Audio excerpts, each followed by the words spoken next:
तो मेरी चैनल जो मेरा आज का टॉपिक है वो ये है कि जो ट्रेडर्स होते हैं वो ऑप्शंस में काम कैसे करें, ऑप्शंस में हम पैसे कैसे कमा सकते हैं, अर्निंग कैसे कर सकते हैं। तो मैं आज यहाँ पे कुछ पॉइंट्स को एक्सप्लेन करूंगा और कुछ गलतियां भी बताऊंगी जो अक्सर जो ट्रेडर्स लोग हैं वो ये करते हैं, जिसकी वजह से उनको ऑप्शंस में लॉस होता है। तो जो लोगों का माइंडसेट ये कि ऑप्शंस पे हम स्मॉल अमाउंट से बिग प्रॉफिट अर्न कर सकते हैं। एग्जाम्पल जैसे कि 5,000 हमने लगाया तो वहाँ पे हम 5,000 से भी अपनी अर्निंग स्टार्ट कर सकते हैं। लाइक 1,000 रुपये लगा के 2,000 रुपये लगा के हम ऑप्शंस में काम स्टार्ट कर सकते हैं। वहाँ पे क्या होगा, हमारा जो प्रीमियम होगा वो काफी कम अमाउंट का आएगा और वहाँ से हम 200 से 300 रुपये कमा सकते हैं बहुत ही ईजी वे में। बट वहाँ पे क्या होता है कि कई बार प्रीमियम डिकी हो जाता है, टाइम डिकी हो जाता है, जिसकी वजह से हमें लॉस हो जाता है। तो चलिए मैं कुछ पॉइंट्स बताती हूँ। जैसे कि ऑप्शंस के अंदर जो इंडेक्स आते हैं Nifty 50, bank Nifty, finance Nifty, Sensex, ये सब जो है ऑप्शंस के अंदर आते हैं। निफ्टी 50 जो वो 50 कंपनियों से मिलकर बनता है,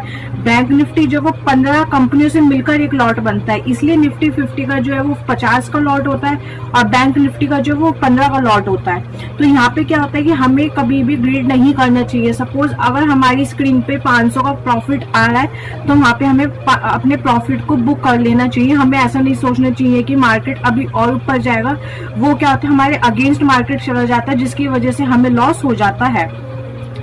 और उसके बाद जो हमें मार्केट से कभी भी हमें ऐसा नहीं सोचना चाहिए कि आज हमने अगर अपने मार्केट में पैसे लगाए तो हम आज ही उसका डबल रिटर्न ले लेंगे या जितना अपना पूरा अमाउंट को रिकवर करेंगे। मार्केट कभी भी बंद नहीं होगा। कल भी मार्केट ओपन होगा, अगले दिन भी मार्केट ओपन होगा, उससे अगले दिन भी मार्केट बंद होगा। कोविड में जब मार्केट बंद नहीं हुआ तब आगे आने वाले टाइम में मार्केट क्या ही बंद होगा। तो हम डेली हमें थोड़ा थोड़ा करके अपना पोटेंशियल रिटर्न को अर्न करना चाहिए।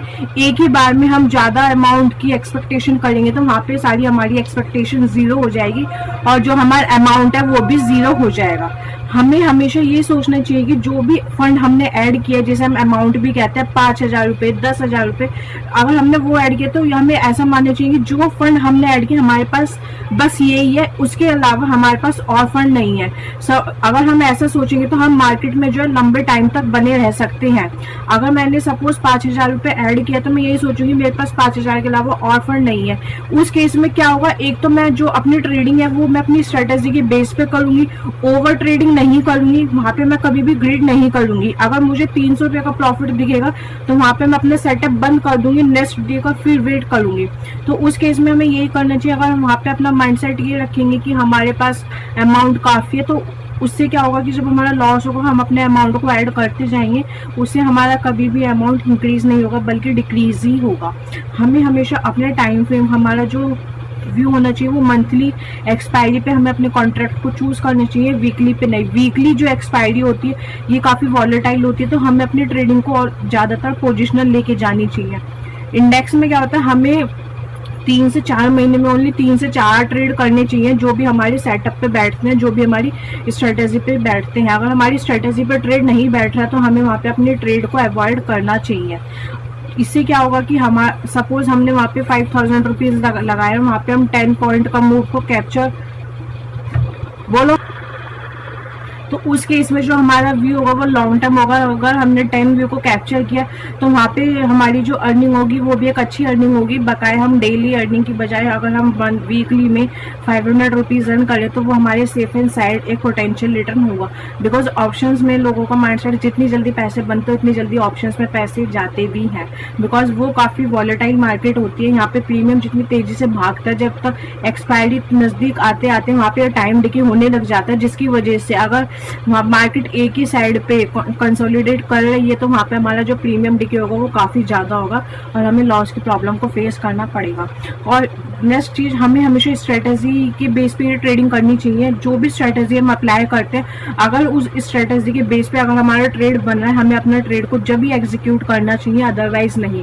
अगर मुझे लग रहा है कि मैंने जिस स्ट्रेटेजी पे मैं ट्रेड करती हूँ उस स्ट्रेटेजी से भी मेरा मार्केट जो वो और ऊपर चली गई तो वहाँ पे मैं अपने ट्रेड को अवॉइड करूंगी उस केस में मुझे लॉस होगा, बिकॉज मैं हाई प्राइस पे बाइंग करूंगी। जब अगर मैं हाई प्राइस पे बाय करूंगी तो वहाँ पे काफ़ी ज़्यादा चांसेस रहते हैं कि रिवर्सल आने के और मार्केट गिरने के काफ़ी चांस रहते हैं, जिसकी वजह से मुझे लॉस होगा। अगर मैं इन सब चीज़ों को ध्यान में रखूंगी, ग्रीड नहीं करूंगी और अपनी स्ट्रेटेजी के बेस पे ट्रेड करूंगी, और मैं ऐसा ही सोचूंगी जो मेरे पास अमाउंट है सिर्फ मेरे पास वही है, उसके अलावा और अमाउंट नहीं है, तो मैं एक लंबे समय तक मार्केट में टिकी रह सकती हूँ। तो चलिए एक बार मैं आपको ये दिखा देती हूँ कि एंजल वन के ऐप पे किसी भी स्टॉक को बाय और सेल कैसे करते हैं। एंजल वन के ऐप पे मैं किसी भी स्टॉक को बाय और सेल कैसे कर सकती हूँ। सबसे पहले मैं एंजल वन का ऐप लॉग इन करूंगी, उसके बाद यहाँ पे मुझे इंडेक्स शो होंगे, तो मैं यहाँ से इसको चूज करूंगी। देन मैं यहाँ से ऑप्शन चेन पे क्लिक करूंगी। ऑप्शन चेन पे क्लिक करने के बाद मैं यहाँ पे कोई भी स्ट्राइक प्राइस चूज करूंगी। अगर मार्केट बुलिश होगी तो मैं कॉल साइड की तरफ जाना चाहूंगी, और अगर मार्केट बियरिश होगी तो मैं पुट साइड की तरफ जाना चाहूंगी। तो सपोज मैं ये वाली स्ट्राइक प्राइस को चूज करती हूँ, देन मैं बाय पे क्लिक करती हूँ। बाय पे क्लिक करने के बाद मैं एंटर लॉट में 1 लॉट मेंशन करूंगी, बिकॉज 1 लॉट में मुझे 50 शेयर्स अलॉट होंगे। उसके बाद यहाँ पे मुझे चार्जेस शो हो जाते हैं, जितना मेरा अमाउंट लगेगा प्लस मुझे यहाँ पे चार्जेस भी शो हो जाएंगे। देन मैं बाय पे क्लिक करूंगी। बाय पे क्लिक करने के बाद अगेन मैं कंफर्म करूंगी। कंफर्म करने के बाद जो मैं ऑर्डर प्लेस करने के बाद मैं अपनी ट्रेडिंग जर्नी को स्टार्ट कर सकती हूँ। ये वीडियो सिर्फ एक एजुकेशनल पर्पस के लिए है। अगर आप किसी भी स्टॉक में बाय सेल या इन्वेस्ट करना चाहते हैं, आप एक बार या तो अपने फाइनेंशियल एडवाइजर से कांटेक्ट कीजिए या अपना टेक्निकल एनालिसिस भी खुद कीजिए।